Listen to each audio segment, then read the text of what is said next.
안녕하세요. 반갑습니다. 예, 나보다 훨씬 젊은 사람들이 이렇게 많네요. 나 이 학교 오늘 처음 방문했는데, 캠퍼스도 되게 아름답고, 오늘 알았는데 이렇게 추천한 교수 같은 분이 또 이 학교에 조인했다고 하니까 상당히 깜짝 놀랐어요. 학교가 앞으로도 확 또 변할 수도 있고, 더 멋있게 발전할 수도 있겠다라는 생각이 들었습니다. 이 책은 제가 오늘 이야기하는 내용이 담긴 책인데, 이게 하나 남았으니까 이따가 누구 하나 가져가세요. 자, 우선 오늘 스토리의 그 타이틀을 Purple People이라고 그랬어요. 세상을 바꾸는 사람들, Purple People. 퍼플이란 컬러를 떠올리면은 상당히 재밌더라고요. 내가 트위팅에다가 퍼플이라는 컬러에 대해서 어떻게 생각하느냐라고 트위터리안들한테 이제 물어봤더니 되게 재미나게 표현을 많이 하더라고요. 신비롭다, 용감하다, 화려하다, 튄다, 여러 가지가 쭉 나왔어요. 나중에 이제 알고 보니까 클레오파트라가 제일 좋아했던 컬러도 퍼플이었다고 그래요. 그 시대에. 그리고 클레오파트라는 자기만 썼었대요. 워낙 욕심쟁이라서. 그리고 퍼플이 그 당시에 가장 비싸게 돈이 들어가는 컬러였었다 그래요. 그래서 이제 아마 희귀했었다 이런 얘기가 나오는 것 같아요. 근데 오늘 내가 말하는 그 퍼플이라는 컬러는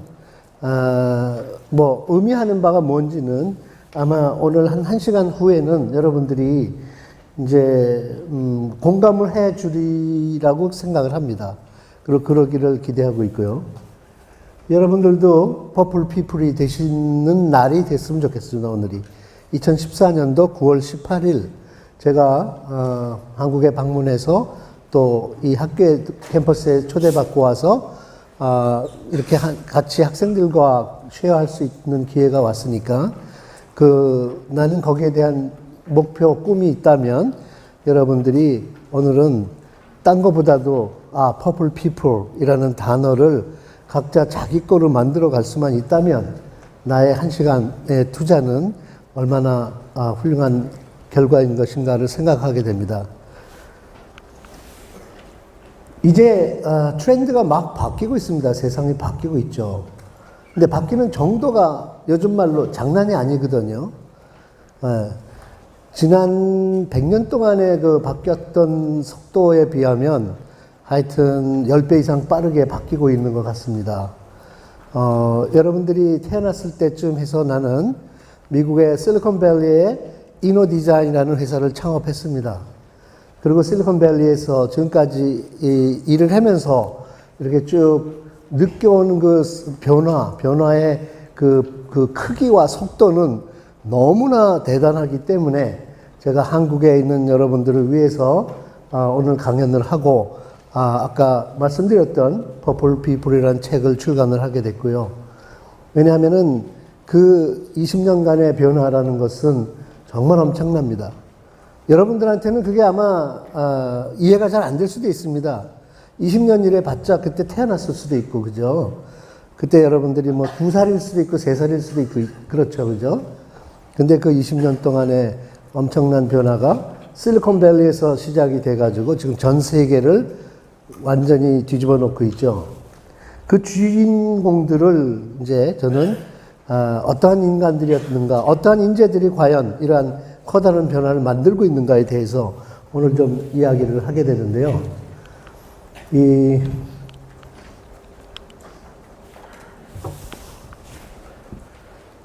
약 10년 전에부터 시작해서 이렇게 돌이켜보면,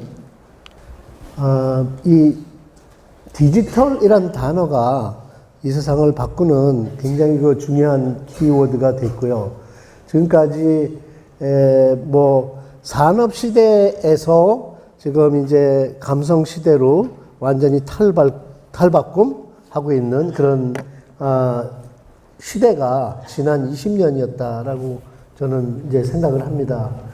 여기서 보는 단어들 보면은 자본주의 5.0, 융복합, 창조경제, 세계화, 디자인, 정보화, 지식화, 뭐 스마트, 감성, 뭐 이런 단어들이 나오죠. 산업시대는 산업혁명이 만들어낸 거죠.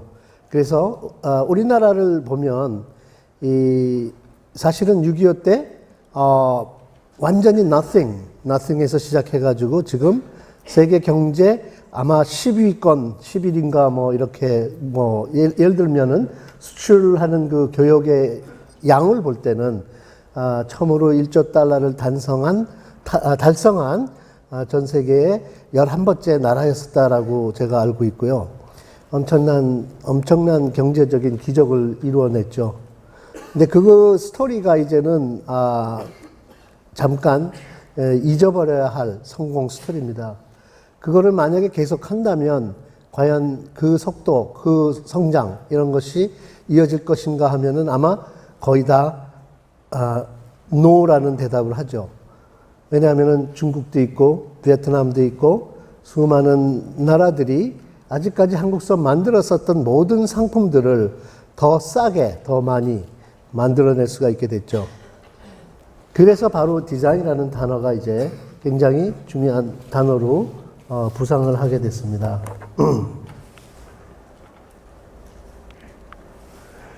지금 얘기했던 그 인더스트리얼 에이지는 산업시대는 아마도 그 피크를 이뤘던 것이 헨리 포드가 자동차 100만 대를 처음 만들었었던 100년 전이었을 겁니다. 그리고 그 이후에 지난 100년 동안은 인더스트리얼 에이지, 산업시대적인 성공 기업들이 이 전 세계를 리드해 나갔죠.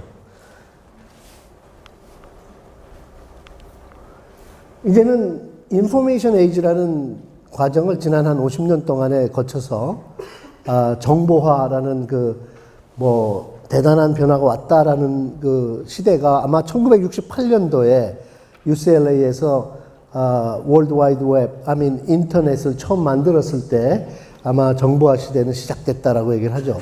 근데 돌이켜보면 그게 거의 50년 됐지 않습니까? 근데 이제 그게 더 이상 이게 새로운 개념이냐 하면은 그것도 사실은 그렇지 않다라고 말할 수 있죠. 왜냐하면은 여러분들 다 아시다시피 정보라는 것은 commodity죠. information이라는 것은 그냥 누구나 가질 수 있는 commodity. 그것은 스페셜하지 않다. 지금의 경쟁력은 그 정보를 가지고 무엇을 어떻게 할 수 있는가에서 차이가 나는 거죠. 그래서 그 차이를 만들어내는 그 키워드가 이모션이다라고 저는 생각합니다. 그 감성이라는 그 단어가 정보 또는 산업이라는 단어보다 한 수 더 위에 와 있다. 옛날에는 없었고 열심히 산업적으로 개발해서 만들었고 또 정보라는 그 시대를 거치면서 정보 시대의 그 변화를 이루었고 그 다음에는 이제 또 다른 경쟁 축으로 달려갈 때 우리가 키워드를 생각할 수 있는 것이 이모션, 감성이다. 예를 들면은 아직까지 경쟁력의 핵심은 왼쪽의 두뇌에 있었는데 이제부터의 경쟁의 핵심은 오른쪽 두뇌로 옮겨가고 있다. 이렇게도 생각할 수 있습니다. 왼쪽의 두뇌는 여러분들 다 아시겠지만 brain of logic이죠. logical side of brain이 왼쪽에 있고요. 그 다음에 emotional side of brain이 오른쪽에 있습니다. 분석을 잘하고 암기를 잘하고 이러한 경쟁 이런 일들 외워서 하는 일들 또는 하라는 대로 잘 말들어서 하는 일들 이런 거가 경쟁력이었었죠.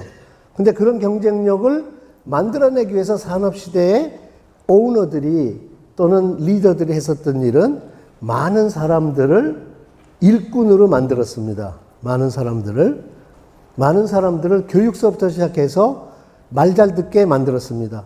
다르게 말하면 전 세계적으로 미국도 마찬가지입니다. 전 세계적으로 모범생들을 배출했습니다. 왜냐하면 일드가 나오잖아요. 말 잘 들으면.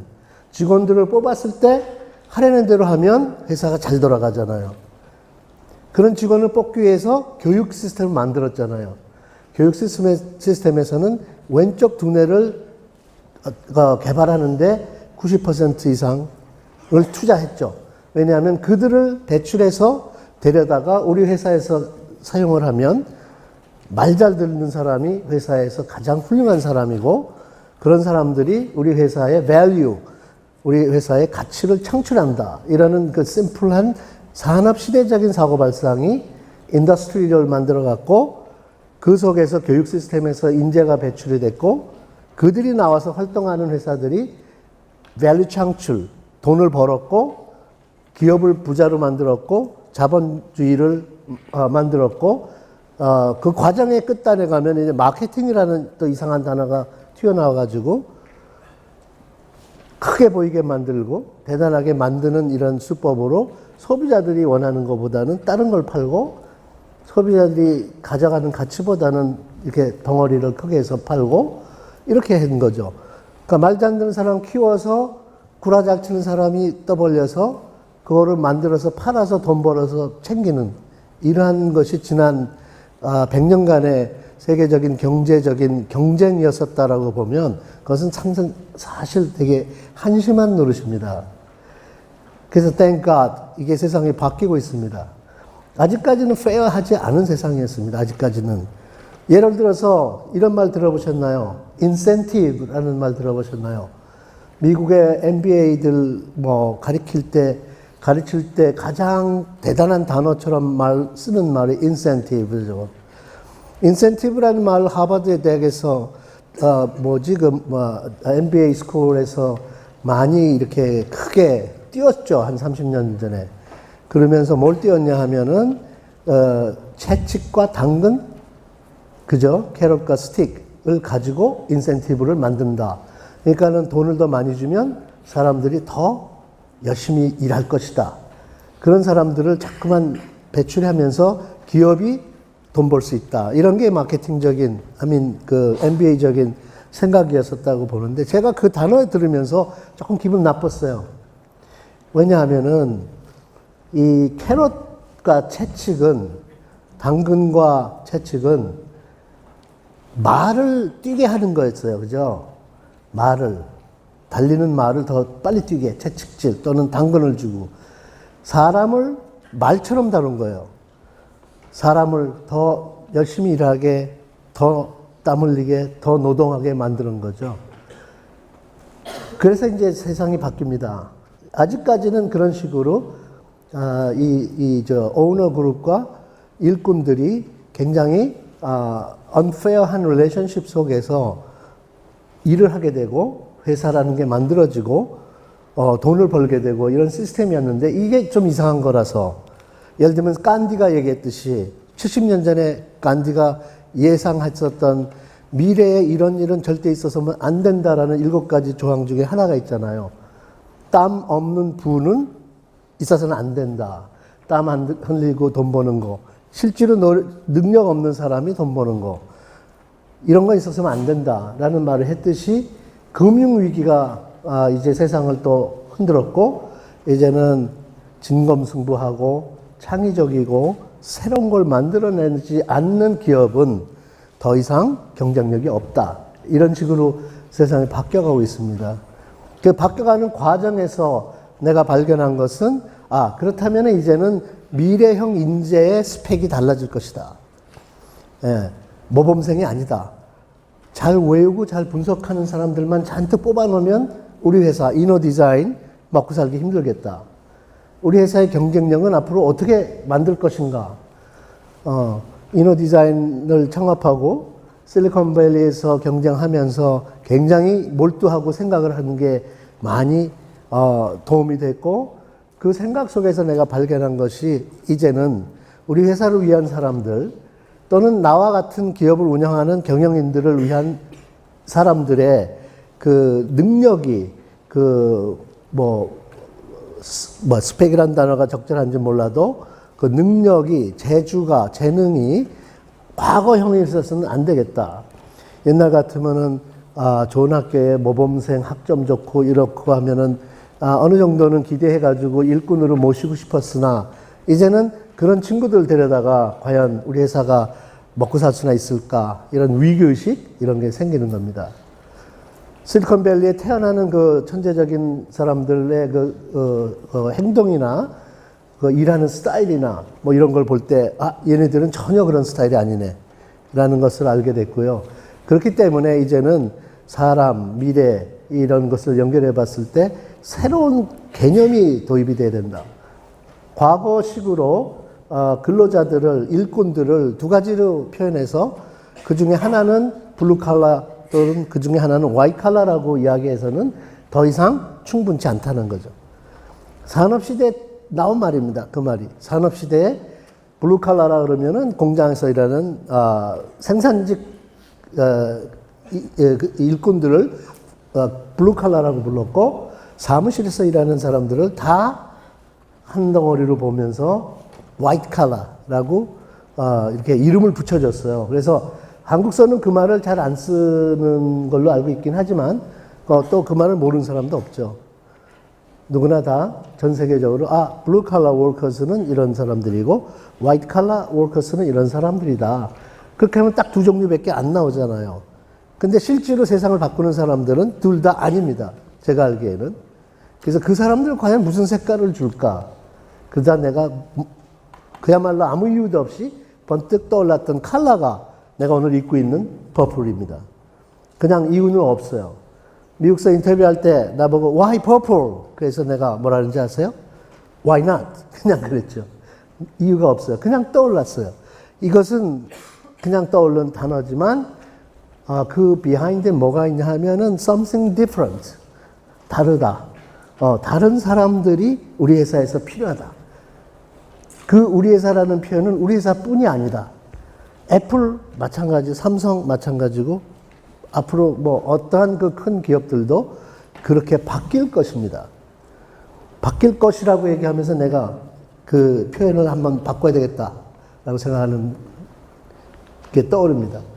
바꿀 것이 아니라 바뀌었습니다. 최소한 애플은 바뀌었더라고요. 지난 2주쯤 전에 우리 그 실리콘밸리에서 애플이 그 아이폰 6하고 아이폰 6 플러스 애플 워치 이런 신제품을 1년에 한 번씩 발표하듯이 발표했죠. 그죠?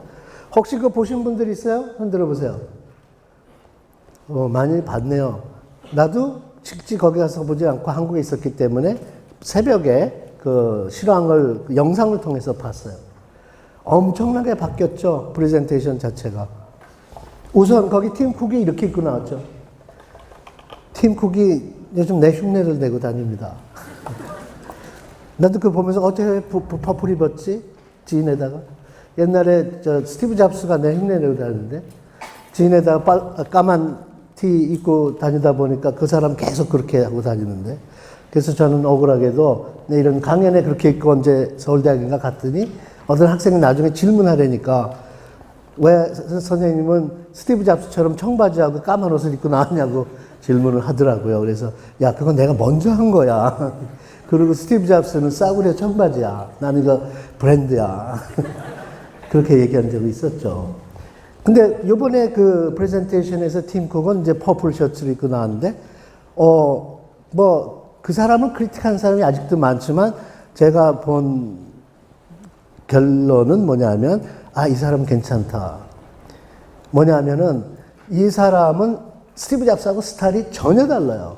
스티브 잡스하고 전혀 스타일이 다른데, 이 사람은 영리해가지고, 어떤 인재가 미래를 끌고 갈 것인가를 알았다는 거죠. 그래가지고 그날 프레젠테이션에 옛날에는 1년 전만 하더라도 대부분 에디터들이나 기자들이나 뭐 전문가들의 그 스펙을 보면 그 수천 명이 모였겠죠. 그 중에 많은 사람, 거의 다가 IT 베이스였거든요. 무슨 기술자, 무슨 기술 관련 무슨 매거진, 또 뭐 방송 뭐 이렇게 다 모이는데, 요번에는 초대받은 그 뭐 게스트 관객들 중에 반이 패션 쪽이었다 그래요. 반이 무슨 뭐 패션 디자이너, 패션 에디터, 방송 뭐 이런 사람이 다 나와 있는 거예요. 그 변화를 그렇게 빨리 리드했다는 것은 대단한 거고요. 그날 본 학생들도 있겠지만은 제가 제일 감명스럽게 깜짝 놀랍게 본 거는 마지막 장면입니다. 마지막 장면에 U2가 나와가지고 음악을 하죠. 처음으로 자기 새 앨범을 발표해서 한 곡을 했어요. 그날. 아무도 그거 기대 못 했죠. 스마트폰, 런칭 이벤트에 무슨 정말 유명한 U2 같은 그룹이 와가지고 음악을, 공연을 할 줄은 몰랐죠. 그죠? 근데 그 공연장이 쿠퍼티노라는 도시에 있는데, 우리 집에서 가까운 그 실리콘밸리에 있는 대학교, 드안자 칼리지라는 그 쿠퍼티노 캠퍼스에 있는데, 바로 그 공연장에서 제가 한 1년 전에는 누굴 봤냐면, 조관우가 왔었어요. 조관우라는 모르구나. 어린 학생들이라. 한국 가수예요. 이거는 그냥 사이드 스토리인데, 그 자리에서 내가 내려다 봤었는데, 그 자리에 U2가 왔었어요. 그래서 공연을 했죠. 공연한 것 자체도 서프라이즈인데, 둘이 공연 끝나고, 팀 쿡이 나오면서, 이제, U2의 보노한테, 이렇게 악수하면서 하는 얘기가 뭐냐면, 지금 곡 너무 좋다. 그런데 그 지금 곡을 공짜로 아이튠즈의 모든 5억 명, 500 million 유저한테 줄 수 있느냐, 이런 조크를 했죠. 처음엔 조크인 줄 알았어요. 알고 보니까 그게 전략이었어요. 그랬더니 U2의 그 번호가, no, 공짜는 우리는 없다. 프리란 게 없다라고 이제 웃으면서 얘기를 했죠. 그러고 나서 그 다음에 월스트리트에 발표된 걸 보니까 U2를 광고 모델로 1,000억을 주고 했어요. 결국 그날 그 5억 명한테 쏴줬어요, 공짜로. U2가. 결국은 팀 쿡이 원하는 대로 yes, let's do it 하고 하이파이브 하고 그 다음에 헤어지면서 그날 5억 명한테 그 음악을 다 보냈어요. 그죠? 그렇지만 결국은 나중에 보니까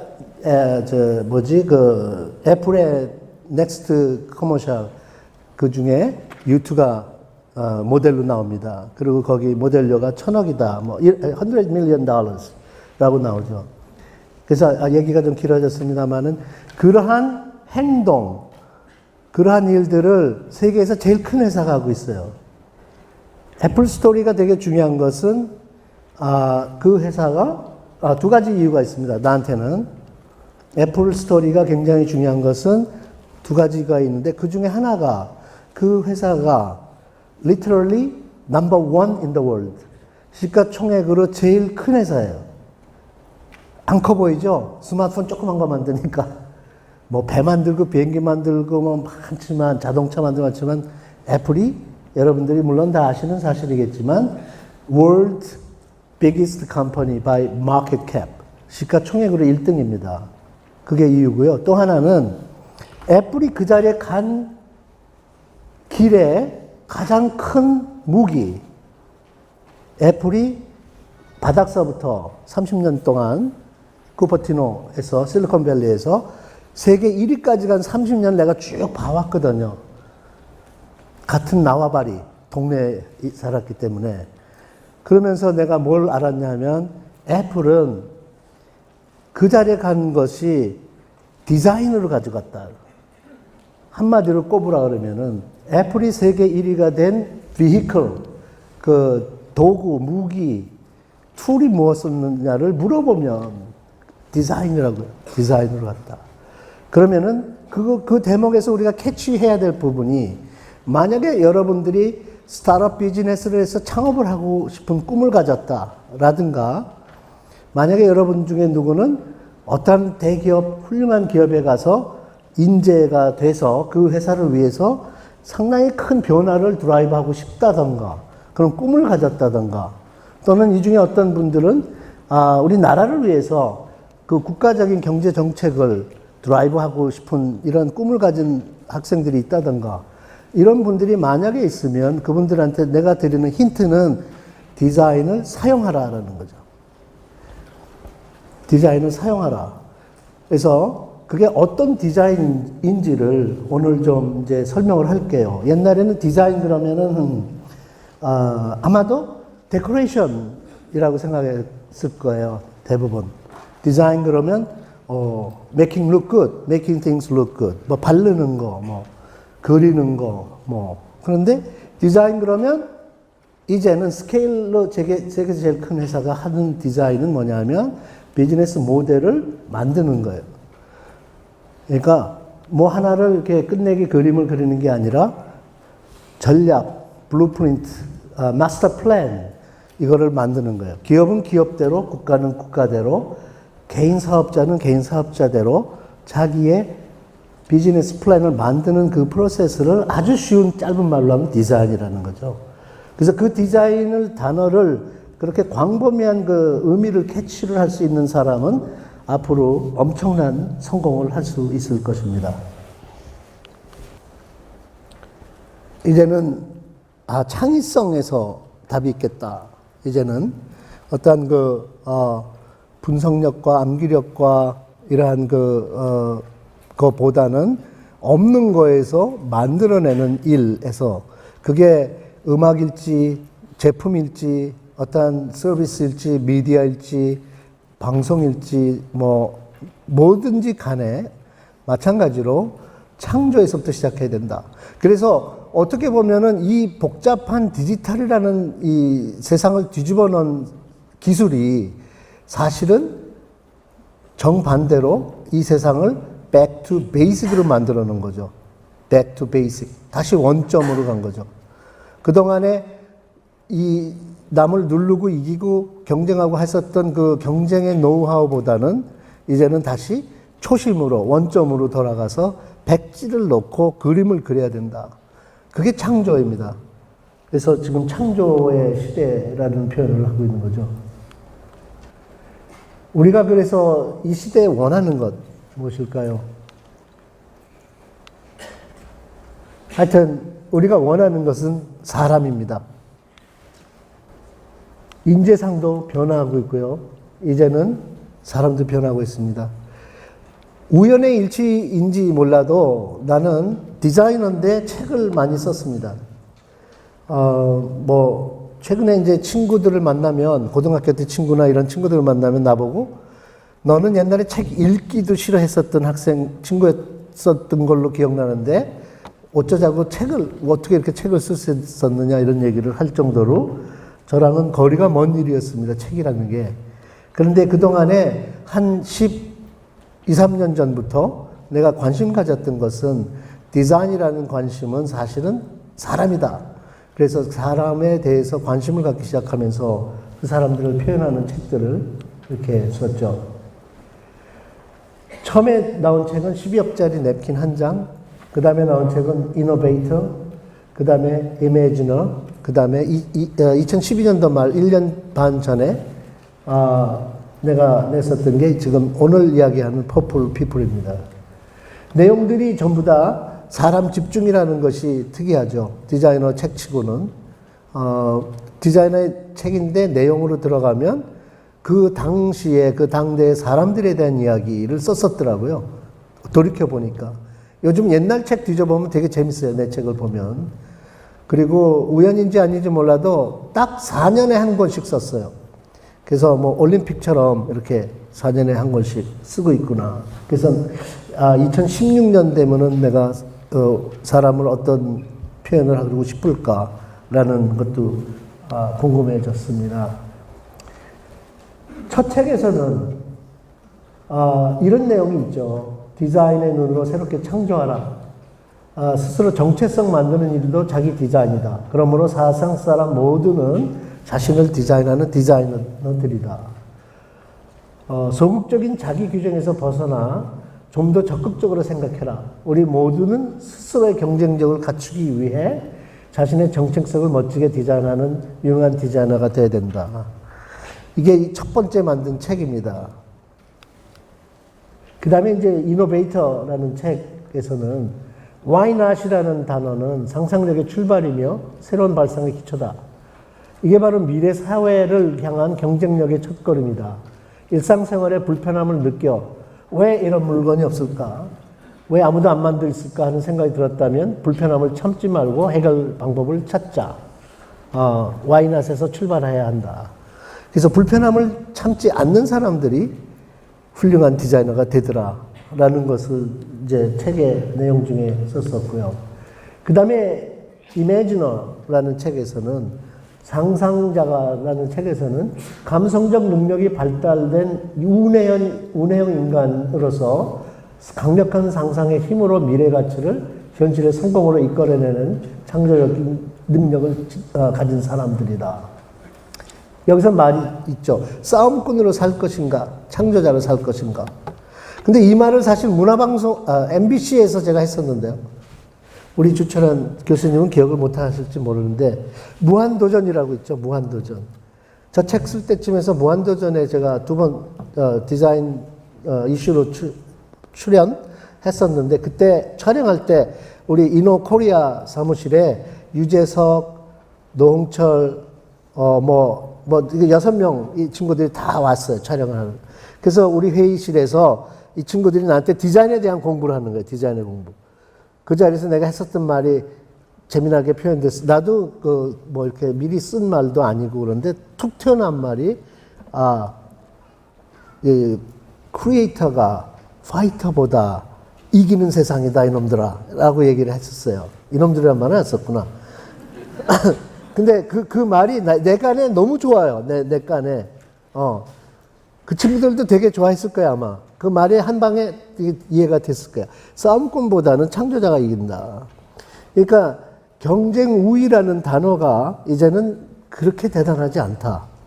왜냐하면 아직까지는 싸워서 뺏어오잖아요. 마켓 쉐어가 중요하잖아요. 그 다음에 컴피티션이 중요하잖아요. 남의 거를 베끼던 더 싸게 만들던 뺏어다가 더 많이 더 싸게 팔아서 이겼다 그러고 회사 커졌다 그러고 좋아하잖아요. 그 엉터리거든요. 그런 회사들이 지금 거의 데드엔드로 가고 있죠.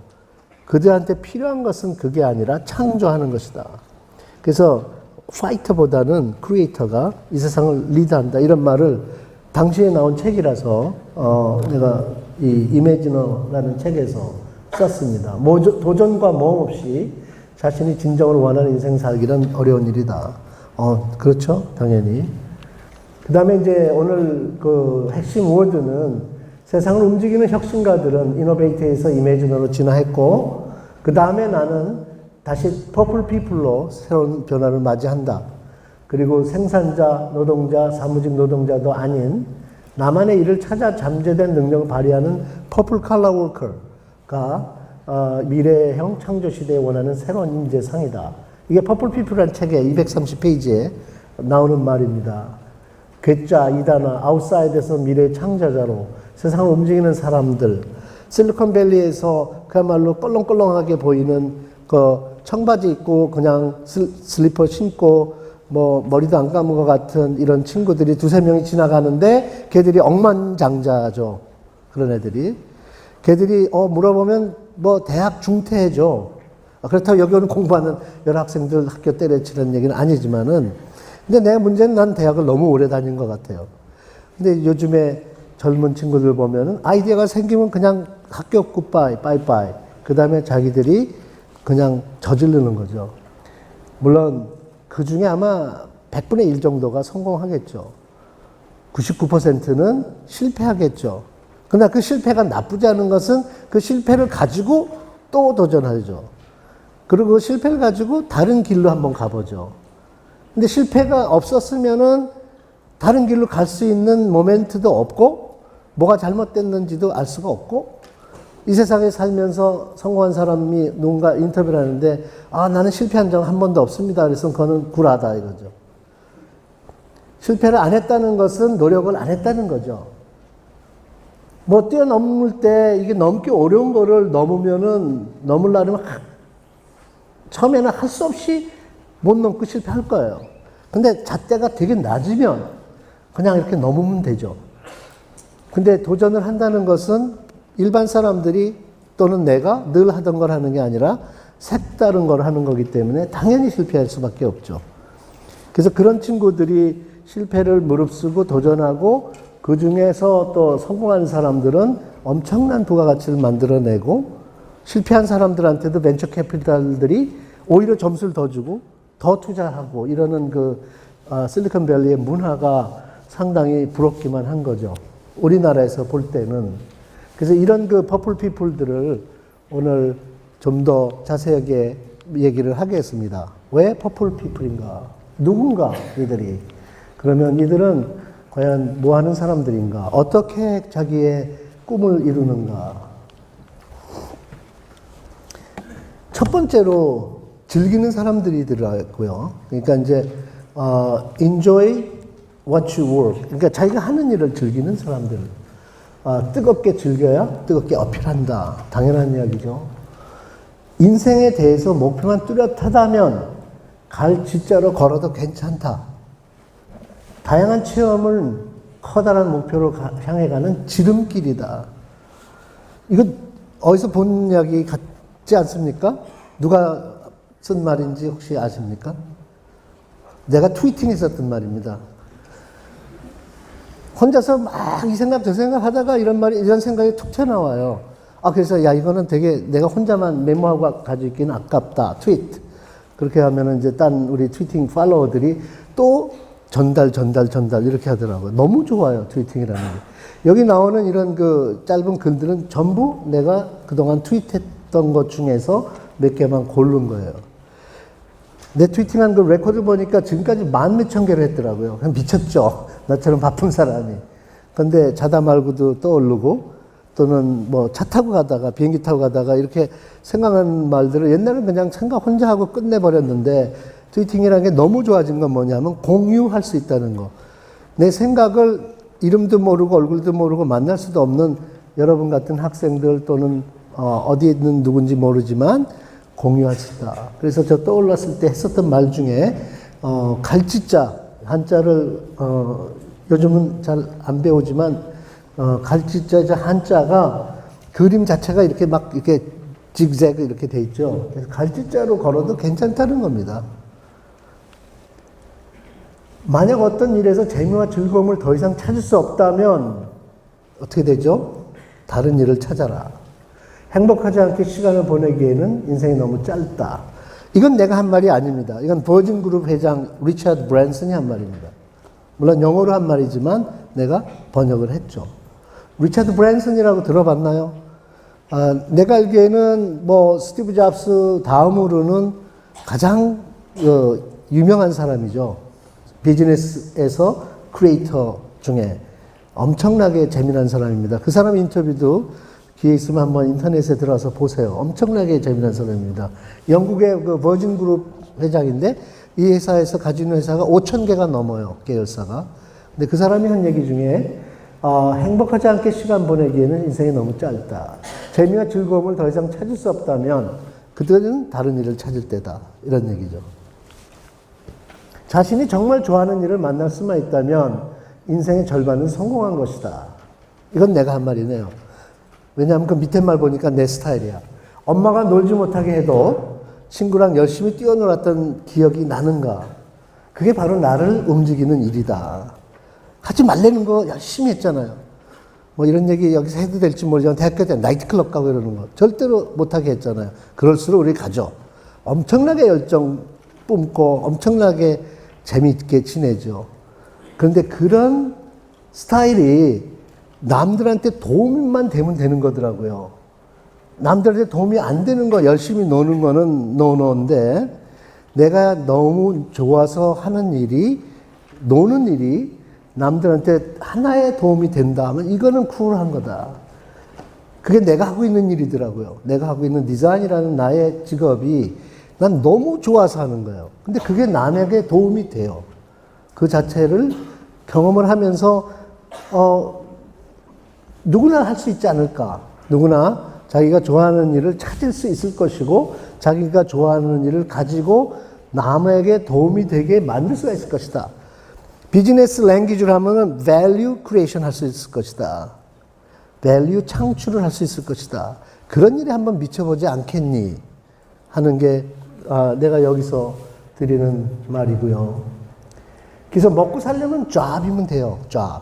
그 뭐 대학생들 졸업하면은 뭐 job을 찾는다. job을. 근데 job을 찾는 건 먹고 살기 위해서 하는 거지만 인생의 큰 그림을 그리려면은 커리어를 빌드업 하는 거고 첫 번째 직장은 거기에 첫 순간일 뿐이다. 그래서 그 직장이 될지 자기의 사업장이 될지 뭐가 될지 모르지만 그게 인생의 목표는 절대 아니더라는 거죠. 근데 그거를 자칫 착각을 하는 젊은이들이 있다면 그거는 아니다. 잡에 목매일 필요는 없다는 거죠. 잡보다 중요한 것은 커리어. 그러니까 자기가 학교에서 전공을 하고 미래에 대한 상상과 꿈을 꿀 때 나는 이러한 사람이 되고 싶어. 나는 땡땡땡이 되고 싶어. 라는 그 컨셉이 있어야 돼요. 그래서 그것을 만들어내는 것이 지금 대학생들이 해야 할 하나의 그 숙제 내지는 일이다. 그래서 그냥 일이 아니라 내 일을 하면 내일이 생기는 거죠. My thing. 내가 좋아하는 내 일을 하면 내일. 내일은 뭐죠? tomorrow가 생긴다. 이 세상에서 가장 멋진 일은 뭘까를 생각해 봤어요. 그랬더니 세 가지 조건이 있어요. 이 대목에서 나는 이제 고백을 해야 될 부분이 있는데, 이거는 내가 만든 말은 아니고요. 내 딸이 만든 말입니다. 내 딸이 학생들보다도 조금 위인데, 내 딸이 UCLA에서 졸업을 했는데, 내 딸이 이제, 그 비즈니스 스쿨 다녔기 때문에 LA는 굉장히 유명한 좋은 인베스터 뱅크에 취직이 됐어요. 그래서 우리는 이제 부모들은 애가 뭐 취직도 됐고 굉장히 기쁘다 이러고 있었는데, 한 6개월 만에 집에 왔어요. 집에 와가지고 아빠를 1대1로 만나고 싶다고 그래요. 그래서 이 집 속에서 얘기하자는 게 아니라 밖에서 밥 사달라 그래가지고 내가 이건 뭔가 수상하다. 그래서 이제 밖에서 만났었는데, 내 딸이 그래요. 자기가 그 직장을 6개월 다녀보니까 정말 미칠 것 같다. 거기서 평생 있을 거 생각하니까 너무너무 겁난다. 무섭다. 뭐냐면 거기서 하는 일이 화이트 칼라 잡, 사무직. 뭐냐면은 인베스터 뱅크에서 뭐 어카운팅 같은 일을 하는 직장을 가졌죠. 물론 이제 어렸으니까 뭐 나중에 더 좋은 일도 할 수 있었겠지만, 내 딸의 경우에는 아마 그걸 못 견뎠었어요. 그래서 자기가 다른 거를 하고 싶다는 거죠. 그래서 나한테 우리 샌프란시스코로 LA에서 일부러 와가지고 아빠한테 하고 싶은 말이라고 하면서 자기가 나한테 이렇게 얘기하는 거죠. 자기가 고민 끝에 하고 싶은 일을 드디어 찾았다는 거죠. 근데 드디어 찾았는데 찾는 스펙 세 가지가 이거였었다 그러더라고요. 그래서 거기 뭐라 그러냐면, 시작 전부터 가슴 설레이는 일이 뭘까? 그 다음에 하는 동안 정신없이 빠져들 수 있는 일이 뭘까? 그 다음에 내가 했었던 일이 남을 기쁘게 해줄 수 있는 일이 뭘까? 요 세 가지를 열심히 찾았다 그럽니다. 그래서 우리 딸이 리아 킴인데, 무슨 일을 찾았는가가 중요한 게 아니라, 여러분들한테 드리는 내 메시지는 리아 킴이 무슨 일을 찾았는가가 중요한 게 아니라 저런 순서를 찾았다라는 것을 얘기해 주고 싶었고, 이 말도 이 책에 들어가 있고, 이 말도 내가 저기 트위팅에다 올렸었어요. 그러니까 이 이야기의 그 오리지널 작가는 내가 아니라 내 딸입니다. 근데 여기서 나는 너무 감동을 해서, 내 딸이 무슨 일을 하기로 했다라는 게 상관이 없었어요, 그때. 이 얘기를 듣고. 뭐 하고 싶었니? 뭘 할 거니? 했더니 요가를 한다 그랬어요. 그래서 요가를 시작을 했고, 지금은 나이키 요가 모델이 됐어요. 그러니까 자기가 하고 싶은 것을 저렇게 열심히 찾으니까, 일반적인 부모들은 야, 너 그 좋은 직장, 그 좋은 학교 나와가지고 거길 다 때려치고 뭐 요가가 웬일이냐라고 얘기했을 수도 있다라고 한국의 아빠들은 얘기하더라고요, 나중에 나한테. 근데 나는 그거는 문제가 안 됐고, 자기가 원하는 걸 찾았다는 말이 너무나 블레싱, 너무나 축복 같아서 내가 껴안고, 야, 너무 잘 됐다. 진짜 좋아했어요. 그랬더니 내 딸이 자기가 놀래더라고. 그러니까 자기가 아빠한테 약간 싫은 소리 들을 줄 알았던 모양이야. 근데 나는 진짜 기뻤고, 믿었고, 그렇게 하고 자기가 좋아하는 걸 찾아서 하다 보니까 지금 아주 유명한 나이키 요가의 이미지 모델, 그러니까 인스트럭터가 되고, 골프하면 타이거 우드 같은 겁니다, 쉽게 얘기하면. 그래서 이제부터 아마 그 세계적인 커머셜 같은 데 이제 나올 거예요. 리아 킴입니다, 걔 이름이. 근데 그러한 일을 웃는 학생들이 있네. 한번 찾아봐요, 나중에 관심 있는 사람들은. 근데 그런 순서, 요 세 가지의 새로운 정말 멋있는 일을 사실은 아이디어를 공유하고 싶고, 여러분들도 아마 이렇게 찾아보면 어떨까 이런 생각이 들었거든요. 그래서 조건은 뭐냐? 그러면은 어떤 사람들은 그거야 뭐 재능 타고난 사람들이 다 하는 짓 아니냐 이렇게 얘기할 수도 있는데, 저는 그렇다고 생각하지 않아요. 저는 재능은 누구나 타고났을 것이다. 하나님이 다 줬을 것이다. 첫 번째 축복은 재능을 타고나는 것이고 두 번째 축복은 자기 재능이 무언 짓을 알아내는 것이다. 그렇게 생각을 하거든요. 불행하게도 그걸 모르는 경우가 있고 알지만 안 하는 경우가 있고 안 하는 이유는 뭐죠? 실패할까 봐 두려워서 안 하는 경우가 있거든요. 그걸 넘어서자 이런 얘기죠. 자기가 하고 싶은 일, 정말 좋아하는 일, 재능 있는 일 누구나 가지고 있다라는 것을 믿어야 된다는 거죠. 그리고 이제 Purple People의 이 챕터 중에 entertain others, 남들을 기쁘게 해줄 수 있는 사람들이다. 저커버그라든가 뭐 스티브 잡스라든가 뭐 하여튼 이러한 그 세계적인 그 기업을 만들었었던 사람들, 리처드 브랜슨이라든가 가만히 보면은 전부 다 엔터테이너들하고 비슷한 스타일이 있습니다. 남들을 기쁘게 해주려는 근본, 그 마인드가 있어요. 욕망이 있어요. 사람을 즐겁게 만들어야 비즈니스에서도 성공한다. 아주 쉬운 진리입니다. 이걸 좀 더 상업적으로 얘기하면 customer satisfaction이죠. 소비자 만족이라는 그 딱딱한 단어로 경영학에서 이야기하고 광고학에서 이야기하죠. 근데 그것은 진리로 맞는 진리다. 사람을 즐겁게 하라. 그러면 당신은 비즈니스에서 성공한다. 일이 즐거우면 인생은 낙원이고 일이 의무이면 인생은 지옥이다. 이거는 막심 고리키라는 사람의 말입니다. 이 말도 상당히 제가 이렇게 보다가 너무 좋은 말이라서 공유하려고 이렇게 띄워놨는데요. 쉽게 얘기하면은 이 한국에서도 그렇고, 한국에서 내가 본 경치 좀 말씀드릴까요? 아침에 지하철 또는 뭐 버스 출근길에 보면은 출근하는 분들의 표정이 밝아요, 안 밝아요? 굉장히 침울하죠. 그분들이 가는 데가 일터인데 좀 끌려가는 분위기죠.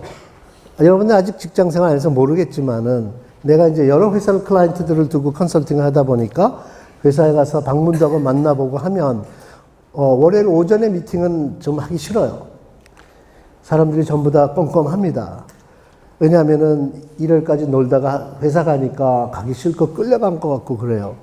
근데 그러던 사람들이 한 오후 3, 4시, 5시 되면 이제 얼굴이 좀 피기 시작합니다.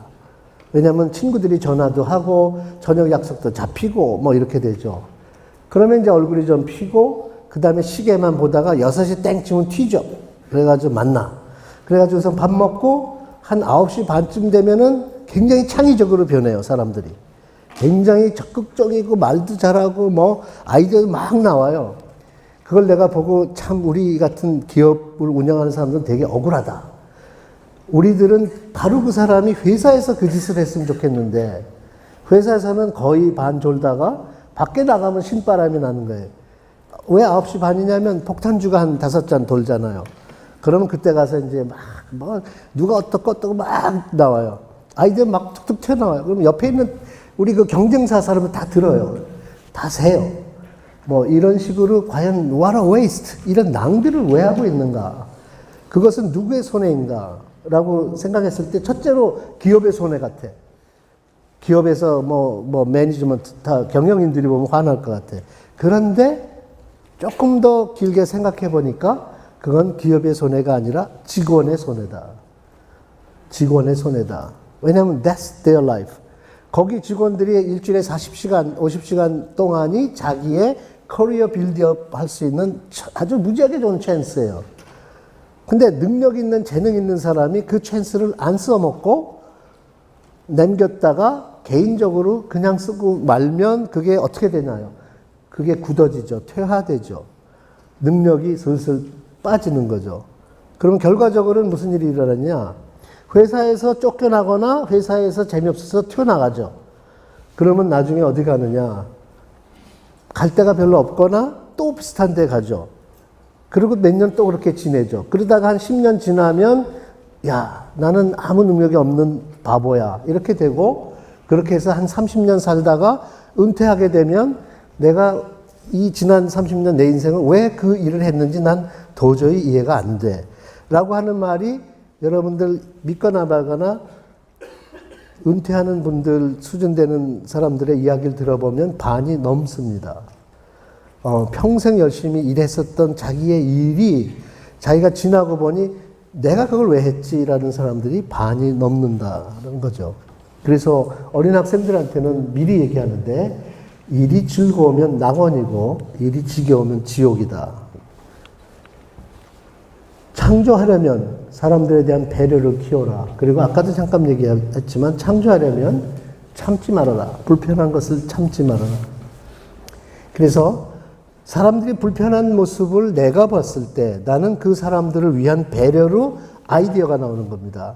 그러니까 unspoken wish라든가 unmet need라는 것을 내가 발견하면 나의 불편함뿐 아니라 내가 보는 사람들, 남들의 불편함을 내가 발견했다면 그 사람을 배려하는 나는 그 사람들을 구하기 위해서 아이디어가 나옵니다. 그래서 창조의 그 핵심은 배려다. 그리고 그 배려는 어떤 것이냐면 unspoken wish, 표현이 안 되고 있는 그 희망, 꿈 일반인들의 을 내가 알아내는 것이고 또 그들이 필요로 하는 needs, 뭔가를 내가 만족시키는 것이다. 그게 바로 창조의 핵심입니다. 불평과 부족, 필요를 먼저 인식한 사람이 세상을 이끈다. 아주 심플합니다. 세상에 어떤 사람들은 일반 사람들이 보기에는 되게 쓸데없는 것 같이 굉장히 이런 불편한 것에 예민하고 그걸 해결하려고 들고 가는 사람들이 있죠. 근데 알고 보면 그 사람들이 세상을 이끈다. 비틀즈는 우리에게 좋아하는 음악을 남기고요. 그 다음에 피카소는 우리가 좋아하는 그림을 남기고 이런 사람들이 이렇게 남겼던 것은 그러한 그 남들에 대한 배려와 사랑과 그들을 기쁘게 해주고자 하는 꿈, 욕망 이런 거에서 일반인들은 상상치 못한 이런 결과를 남겼죠. 그러니까 여러분은 무엇을 남길 것인가라는 거죠. 여기에 또 하나 나오는 것은 스티브 잡스는 사과를 남겼다. 그죠? 이런 거, 그럼 우리는, 당신은 무엇을 남길 것인가? 내가 오늘 숙제를 드릴게요. 내가 오늘 만난 기념으로 오늘 집에 가서 또는 집에 가기 전에 메모지 흰 종이에다가 나는 땡땡땡을 남길 것이다. 라고 한번 써보세요. 한번 써보세요. 스티브 잡스는 애플을 남겼고, 비틀즈는 음악을 남겼고, 피카소는 그림을 남겼는데, 나는 무엇을 남길 것인가? 한번 써보시길 바랍니다. 여기 나오는 쿠퍼는 배려라는 단어를, 사랑이라는 단어를 설명하기 위해서 보여드립니다. 이 쿠폰의 작가는 아까의 하고 싶은 일을, 자기의 일을 찾는 세 가지 방법 생각했었던 것은 내 딸이었고요. 이 쿠폰을 그렸던 것은 내 아들입니다. 나는 이렇게 우리 전 가족을 동원해서 강연을 합니다. 내 아들이 그린 쿠폰은 우리 와이프, 그러니까 아들의 엄마죠. 엄마한테 마더스데이의 선물로 그린 거고요.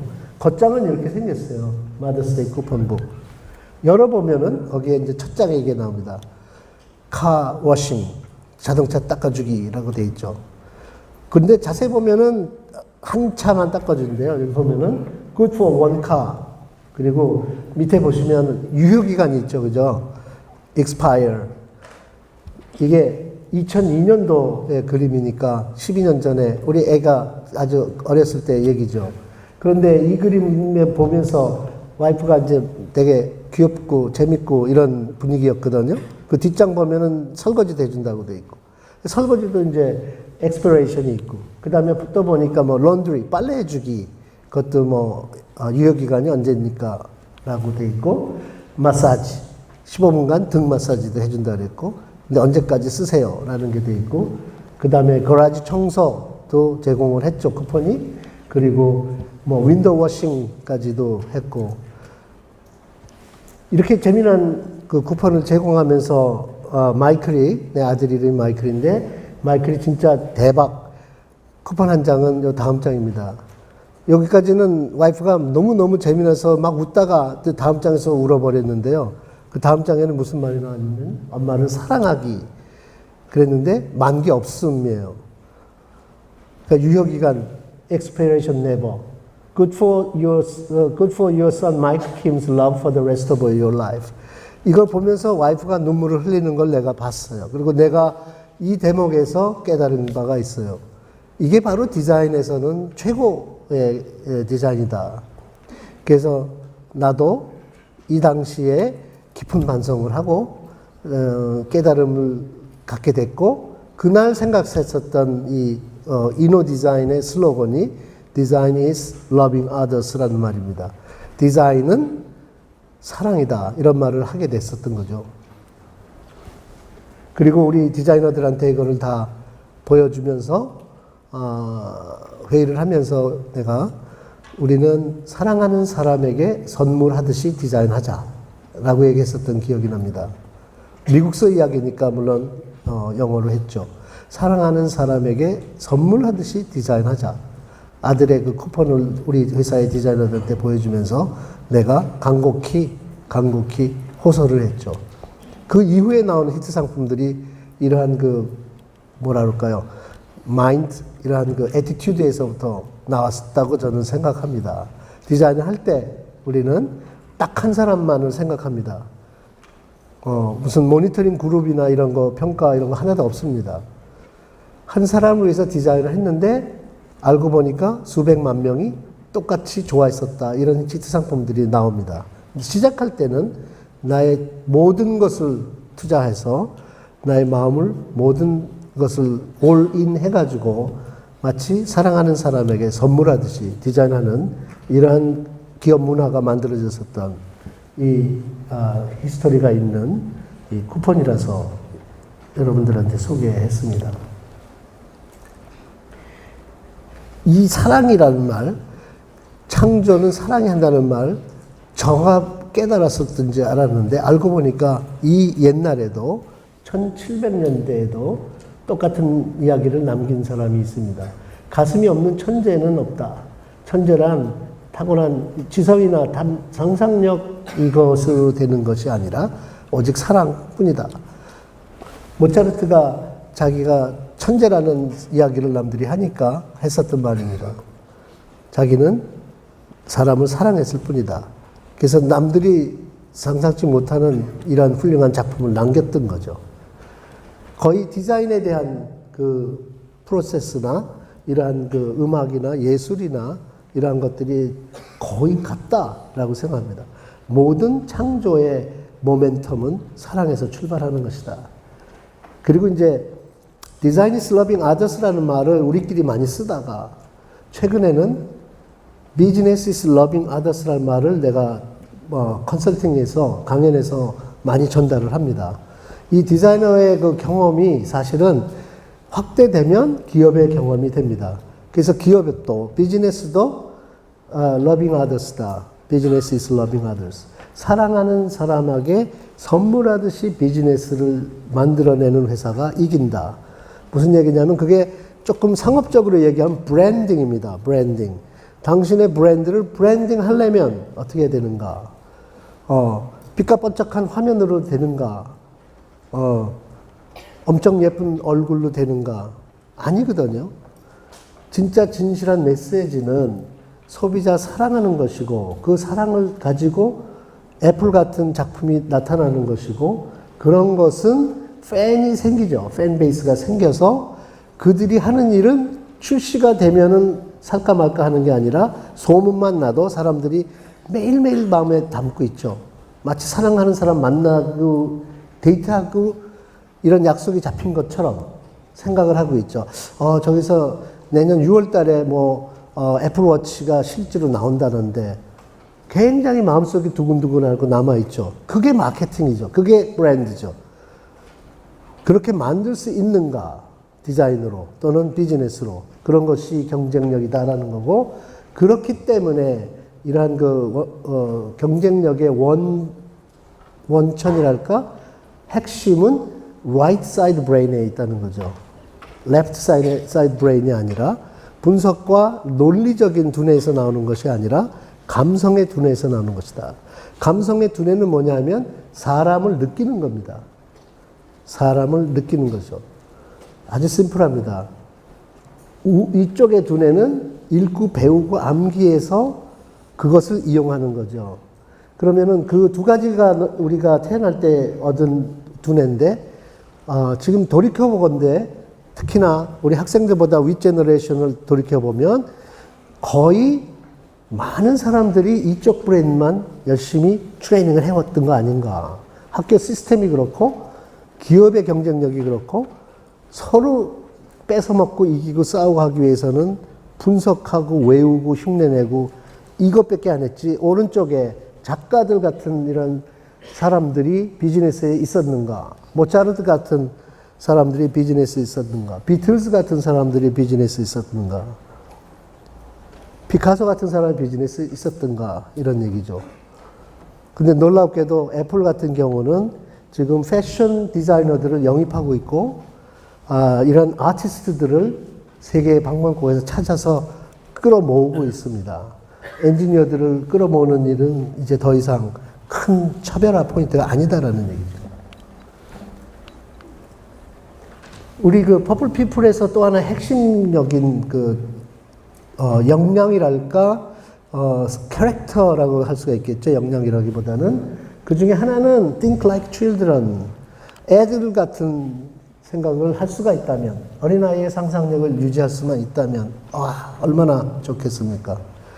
이게 퍼플 피플의 그 공통점입니다. 어떻게 보면은 애들 같다. 정말 유치하다. 생각하는 게 좀 이상하다. 이런 사람들. 그 속에서 새로운 밸류가 탄생한다는 거죠. 그래서 모범생보다 모험생이 더 창의적인 인재가 될 확률이 높다라는 거죠. 모범생이 되려면 선생님의 말씀 잘 들으면 되지만 모험생이 되려면 자기의 호기심을 채워야 된다. 그러니까 자기의 호기심이 무지 많은 아이들, 이런 아이들 같이 생각할 수만 있다면 새로운 아이디어는 거기에서 나오는 거다. 모범생의 답안지는 이미 있는 거를 찾아내는 거고, 모험생이 만드는 답은 자기의 호기심에서 창조하는 것이다.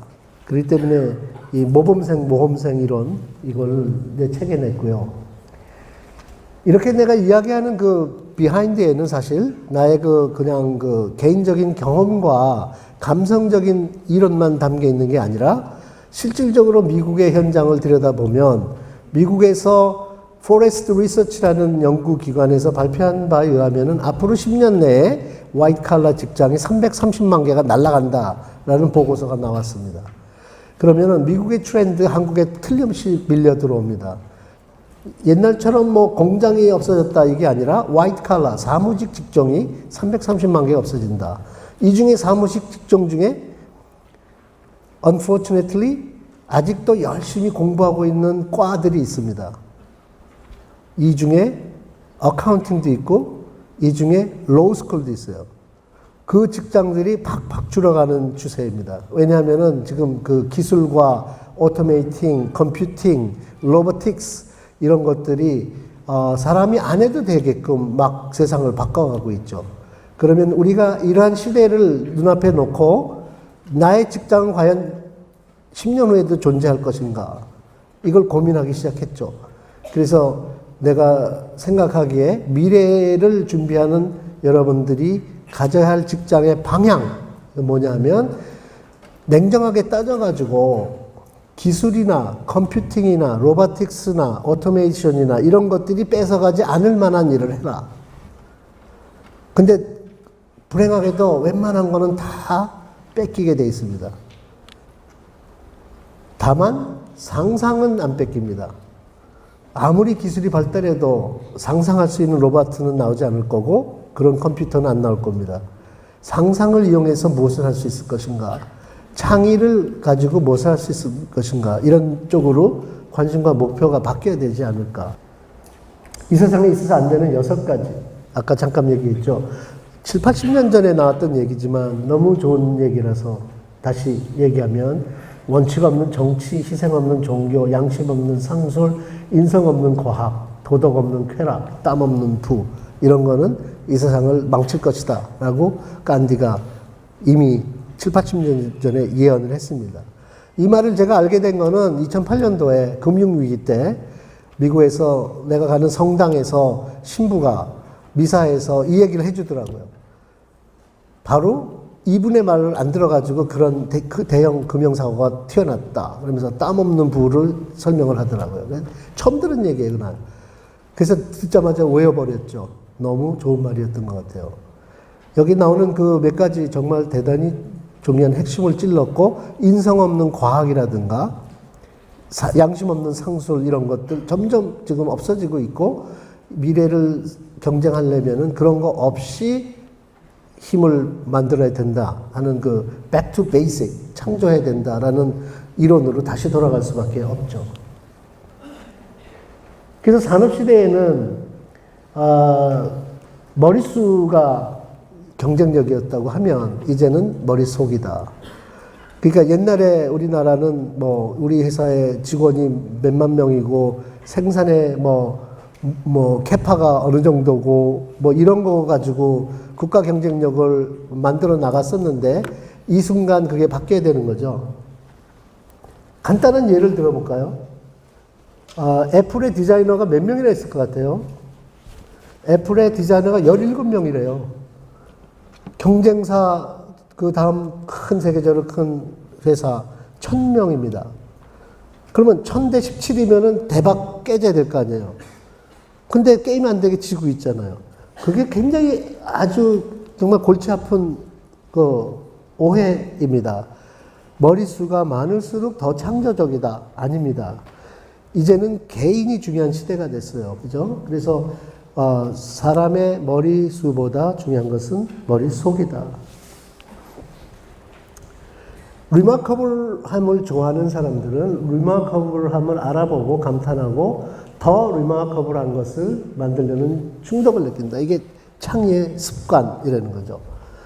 그러니까 태어나는 것이 아니라 태어나는 분도 물론 있지만 여러분들이 살면서 배우면서 생활하면서 일하면서 습관의 차이다. 창의적인 사람이 되는 방법. 습관의 차이다. 관심을 굉장히 쏟다 보면 잣대가 높아지는 법이죠. 그래서 보통 우리가 많이 쓰는 단어 이노베이션, 심지어 우리 회사의 이름도 이노베이션에서 나왔던 거고요. 초기에 실리콘밸리 창업할 때 내가 이름을 만들 때 이노베이션이라는 단어가 너무 좋아서 이노디자인 만들었고, 그런데 이노베이션은 결국은 행동입니다. 이노베이션은 창조가 행동으로 이루어질 때 혁신이라고 말할 수 있죠. Innovation is creativity in action.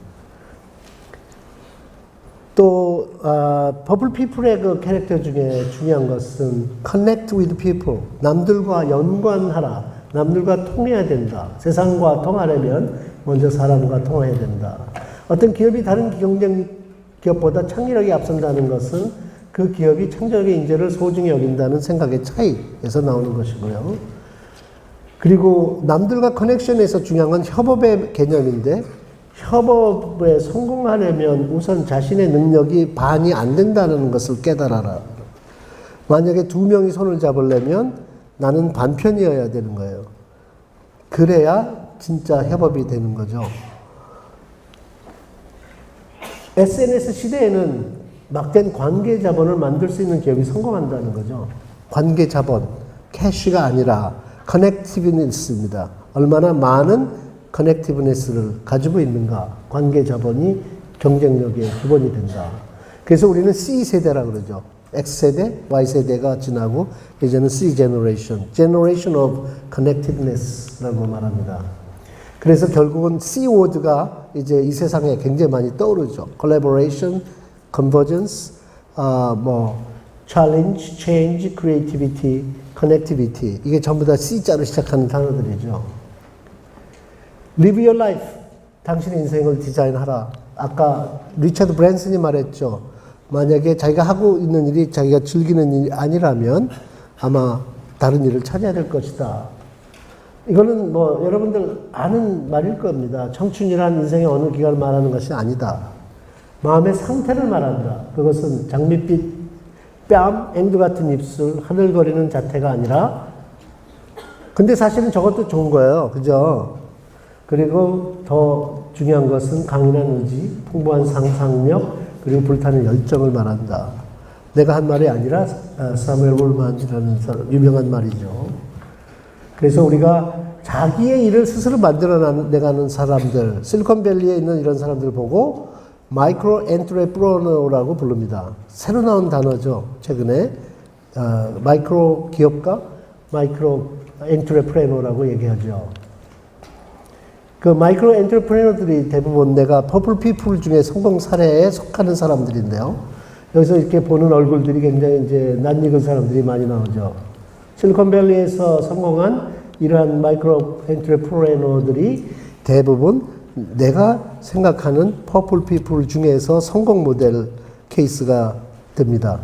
이들이 하는 일에 어떻게 창업을 하게 됐고 어떻게 다른 기업에 비해서 앞으로 튀어나갔고 이런 스토리들을 한번 찾아보게 되면은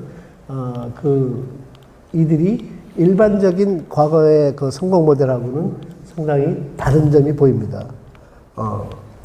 이 퍼플 피플이라는 이러한 캐릭터들이 이런 사람들은 이미 가지고 있는 사람들이더라고요.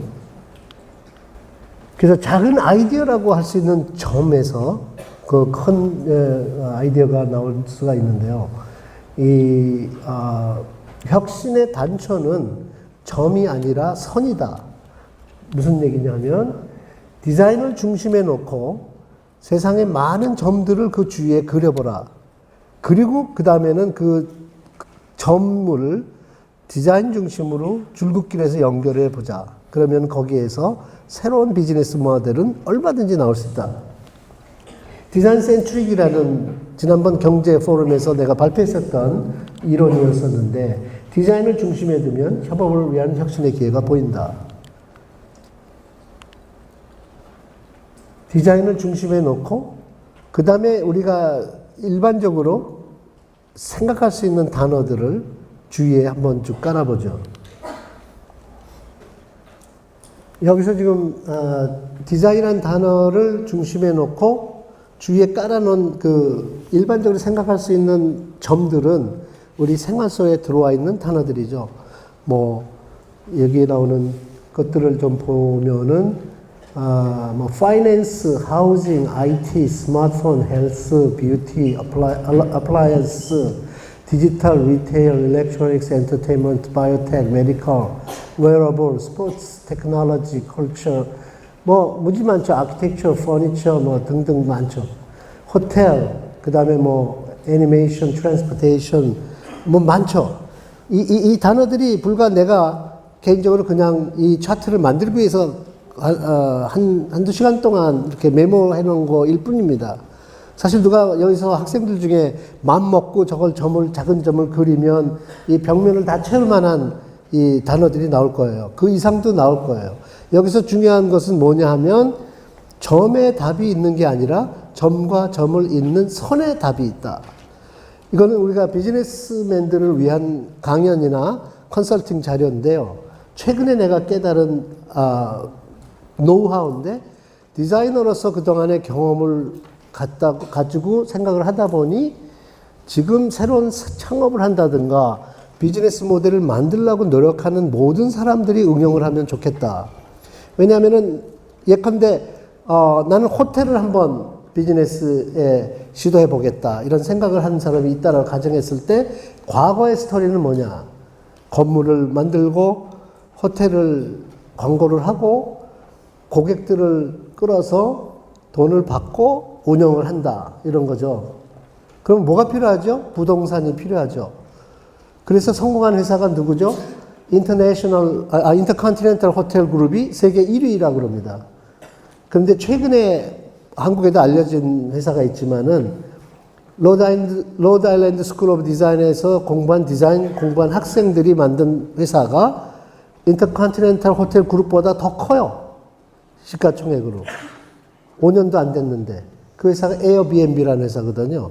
그 회사가 한 성공 모델을 내가 만든 이 디자인 센츄릭의 그 차트를 통해서 설명을 드리겠습니다. 자, 이 사람들은 디자이너들이에요.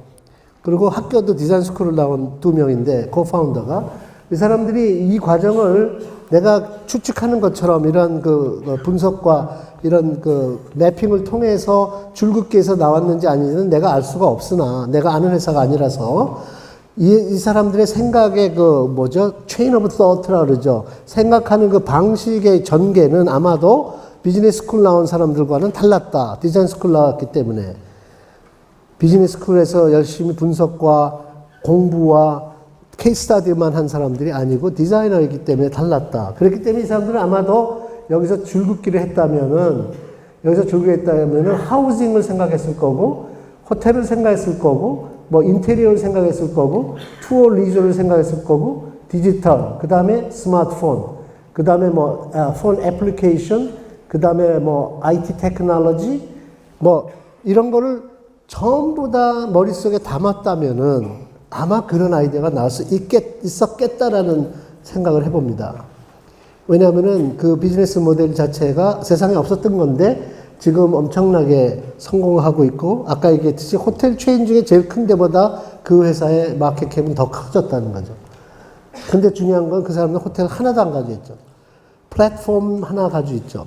거기에 사람들이 들어오게 해서 집을 빌려주고 싶은 사람과 투어리스트 중에 숙소를 필요한 사람을 만나게 해줬을 뿐인데, 디자인적으로 생각을 했을 뿐인데, 그리고 그 플랫폼 사이트를 너무 잘 만들고 아름답고 쓰기 좋게 만들었고, 거기 나온 사진 한 장 한 장을 예술처럼 디자인을 전공한 사람들답게 만들어 놨더니 세상에 이렇게 좋은 게 있냐 하고 엄청나게 많은 사람들이 사용을 하기 시작했고, 결국은 대단한 성공을 이뤘죠.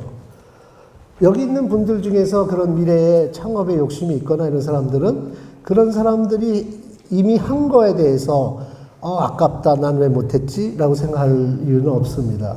왜냐하면 이 속에 또 다른 답들이 다 들어가 있습니다. 이 속에 어떤 사업을 할 때, 어떤 분야를 도전할 때 하나를 집중적으로 하는 것보다는 디자인을 중심에 놓고 여러 가지를 줄을 거봐라. 그러면 아직까지 없었던 사업 모델은 얼마든지 나올 수 있다는 얘기죠.